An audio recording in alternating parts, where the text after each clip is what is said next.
Extended weekend में देखना है नहीं देखना है ये पता चल जाएगा। अब चला जाए, है ना गावत साहब, सच बोल रहा हूं ना, ऐसा अनबायस्ड आप रिव्यू हमेशा मिलेगा सच ना। बोलते हैं। देखिए, हम जब सीएनबीसी पैनलिस्ट पर आ जाते हैं यहाँ पर पैनल पर, तो हम हमेशा सच बोलते एक हैं। सलमान खान की मूवी आपने मुझे चुपका चुके हो आप, बहुत नुकसान एक हुआ चीज उस कहना पिक्चर में चाहूंगा, मेरा। अच्छा, वो मानता हूं मैं। चलिए अनबायस्ड रिव्यू कल सुबह, लेकिन यतिन के पास चला जाए।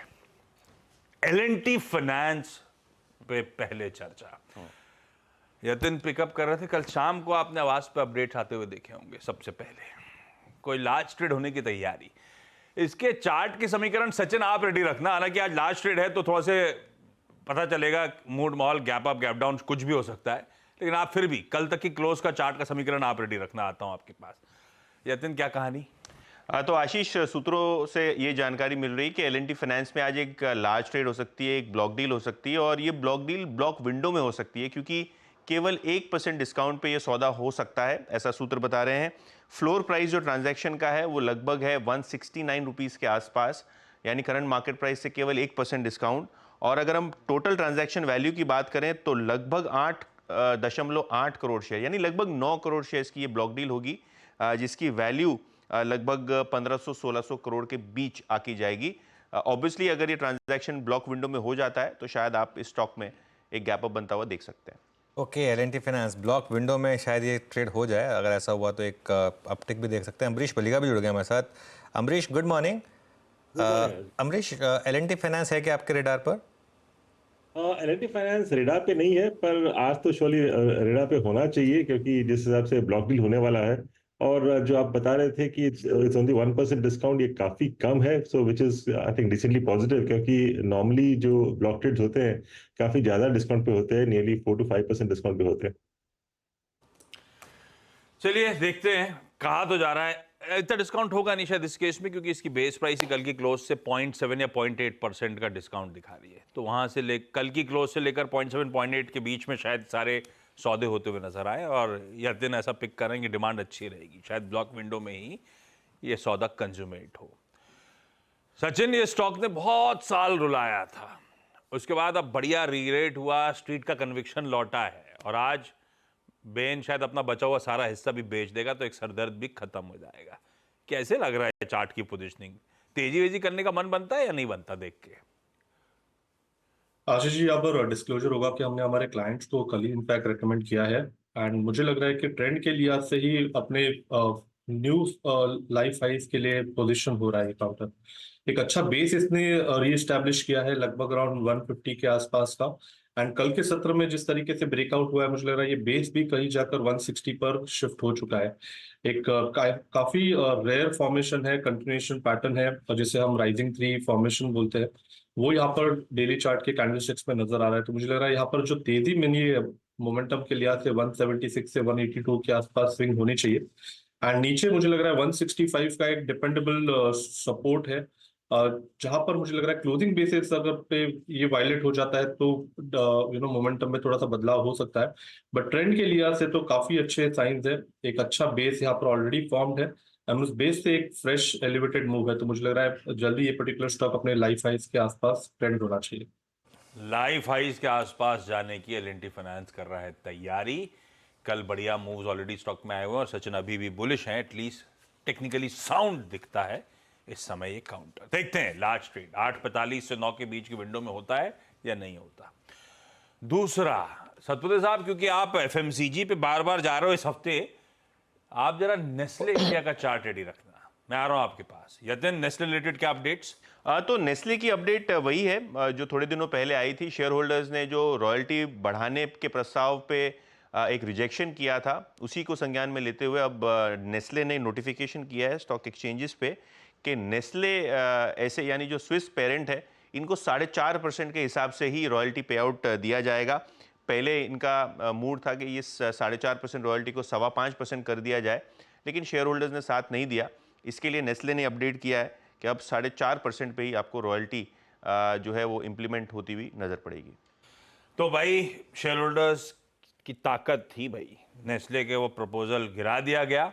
खबर अच्छी है स्टॉक के लिहाज से, शेयरधारकों के लिहाज से। पुराने ही स्तरों पर 4.5% पर अपने स्विस पेरेंट को नेस्ले अगले 5 सालों के लिए अब रॉयल्टी देता रहेगा, बढ़ाई नहीं जाएगी। पर चार्ट्स पे पोजीशनिंग कैसी है? जब टाटा कंज्यूमर पसंद आ रहा था तो नेस्ले भी देखा ही होगा, ठीक ठाक है या नहीं है? का चार्ट देखे तो पोजीशनिंग बहुत बढ़िया है। इनफैक्ट ये अपने हर मूविंग एवरेजेस के ऊपर खड़ा है। क्लस्टर है, आप क्लस्टर ऑफ सपोर्ट आप कह सकते हैं।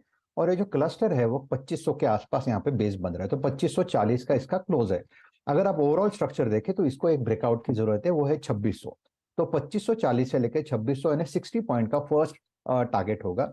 2600 के ऊपर आशीष जी मुझे लगता है एक बड़ा ब्रेकआउट होगा। इन दैट केस हम एक बड़ी टिक देखेंगे, प्रोबेबली स्विंग के हिसाब से देखें तो 2650 से लेके 2670 तक का मूव पोजिशनली आ सकता है। तो आज के लिए नेस्ले बाय साइड का ट्रेड होगा। जिन्हें लॉन्ग करना है उनका स्टॉप लॉस होगा 2500 के आसपास। 2600 के बाद आप स्टॉप लॉस को ट्रेल कर सकते हो। अच्छा है चार्ट, तेजी का मन है, तेजी एल&टी फाइनेंस में करने का मन, नेस्ले इंडिया में करने का मन, जो स्टॉक्स खबरों में है। रचना जी, गोदरेज प्रॉपर्टीज पे बाय कॉल दिया आज आपने। शोभा लिमिटेड भी देखिएगा प्लीज चार्ट्स पे। शोभा की कल बोर्ड मीट थी। साल की शुरुआत में राइट्स इशू पे बोर्ड ने मंजूरी दे दी थी। उस राइट्स इशू को लेकर कॉन्टोर्स जो थे वो कल बताए इस कंपनी ने। शोभा के लिए क्या अपडेट्स हैं यतिन? ये मिड मंथ में इसकी एक्स डेट होती हुई नजर पड़ेगी और शोभा 2000 करोड़ रुपए का राइट्स इशू लॉन्च करने वाला है 1651 रुपए प्रति शेयर के हिसाब से। तो शगुन के 1651 रुपए का दाम इन्होंने रखा है। मार्केट प्राइस से लगभग 20% डिस्काउंट पे राइट्स इशू होने जा रहा है।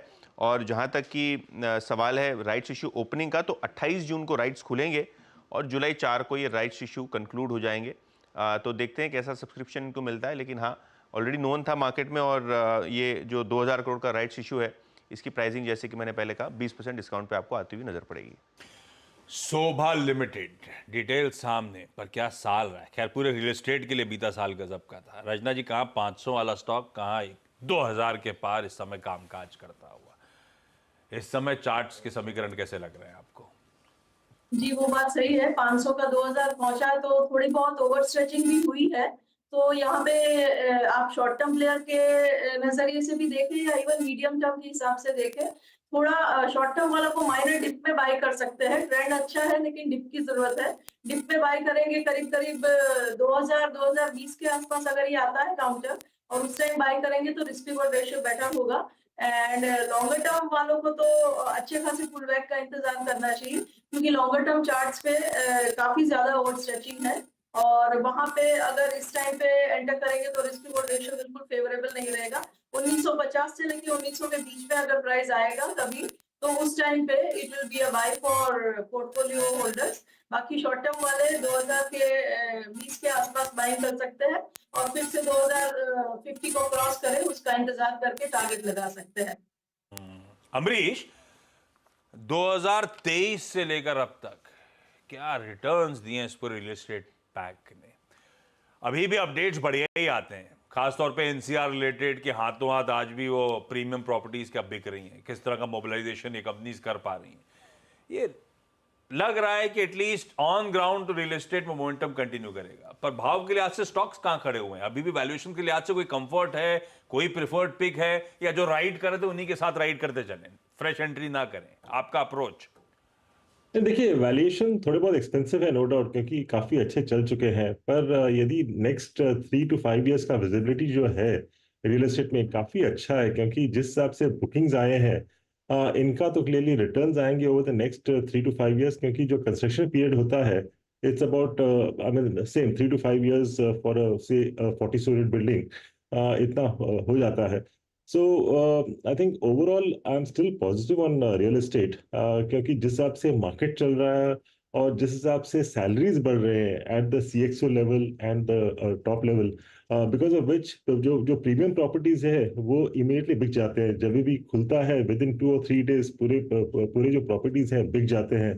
And at the affordable level also, क्योंकि लाइक ओवरऑल जो सैलरी लेवल्स है काफी बड़े हैं in the last 4 to 5 years। And at the same time जो रिटर्न्स बने हैं स्टॉक मार्केट में, आई मीन नॉर्मली क्या होता है कि जब भी अच्छे प्रॉफिट्स बनते हैं in about 3 to 4 years, people normally put money in like properties, क्योंकि I mean if you're in 2 BHK आप अपग्रेड करते हो 3 BHK में, तो इसीलिए मुझे लगता है कि overall this demand will continue. So overall real estate के लिए पॉजिटिव है। सो माय पिक्स यहाँ पे जो होंगे, it is Godrej properties, Shobha clearly है एक पिक, एंड ऑल्सो द जो जो जो जो राइट्स इशू आ रहा है, I think it's a decent value, क्योंकि 1653 के आसपास दे रहे हैं। ऑल्दो द रेशियो काफी कम है, I think it is 6 right shares for every 47 shares which are holding. तो शुभा पे भी मैं पॉजिटिव हूँ। और एक जो छोटा स्टॉक है नवी मुंबई का, which is a leader in Navi Mumbai, Arihant superstructures, वहाँ पे भी मैं पॉजिटिव हूँ। ओके, तो रियल एस्टेट पे पॉजिटिव है। अच्छा, एक काम करते हैं, अब एक ये जो इंश्योरेंस पर न्यूज़ आ रही है इसकी बात कर लेते हैं आशीष, क्योंकि आई थिंक जो इंश्योरेंस रेगुलेटर है उसने फाइनली वो सरेंडर वैल्यू के जो रूल्स हैं वो बता दिए हैं। तो यश से समझ लेते हैं कि क्या है ये रूल्स और क्या इम्पैक्ट पड़ेगा इंश्योरेंस कंपनीज पर।